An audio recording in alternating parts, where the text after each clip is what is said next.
നമ്മൾ തെരഞ്ഞെടുക്കുമ്പോൾ ഒരു മാറ്റം അനിവാര്യമാണ്. വേണം അത് വേണം, അതില്ലാതെ പറ്റുകയില്ല. കാരണം കുറച്ച് അപകടം പിടിച്ചൊരു സമയത്തൂടെയാണ് ഇപ്പോൾ കേരളവും കടന്നു പോകുന്നത്. പണ്ടാരം പിടിച്ച നാട്ടിൽ ഇനി ഞാനില്ല. എന്തത് കൊള്ളക്കാരനാടാ. അത് മാറുമെന്ന് ഞാൻ പ്രത്യാശിക്കുന്നു, ഈശ്വരനോട് പ്രാർത്ഥിക്കുന്നു. വ്യക്തിപരമായിട്ട് എനിക്ക് പ്രധാനമന്ത്രിയുടെ ഭയങ്കര ബഹുമാനം.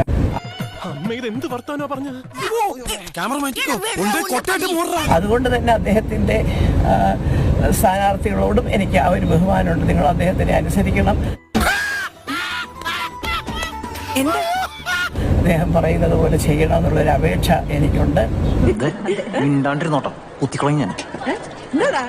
പാവങ്ങളുടെ കാണപ്പെട്ട ദൈവമാണ് പാപ്പിക്കാൻ. ഞങ്ങളുടെ ജീവനാണ്, ജീവന്റെ ജീവനാണ്. ഒന്ന് പറയാൻ കണ്ണിലുണ്ണിയാണ്. വോട്ട് ചെയ്യുമ്പോൾ ഈ അദ്ദേഹം നിർദ്ദേശിക്കുന്ന 20 പേരിൽ എന്തായാലും ശരി ഒരു നല്ല പങ്ക് കേരളത്തിന് വരികയാണെങ്കിൽ കേരളത്തിനൊരു മാറ്റം വരും എന്ന കാര്യത്തിൽ സംശയമില്ല. എന്ത് ചെയ്യാം, ഹതഭാഗ്യരായവർക്ക് ദൈവം തലച്ചോറ് കൊടുത്തില്ല, അതിന്റെ പേരിൽ ബുദ്ധിയുമില്ല.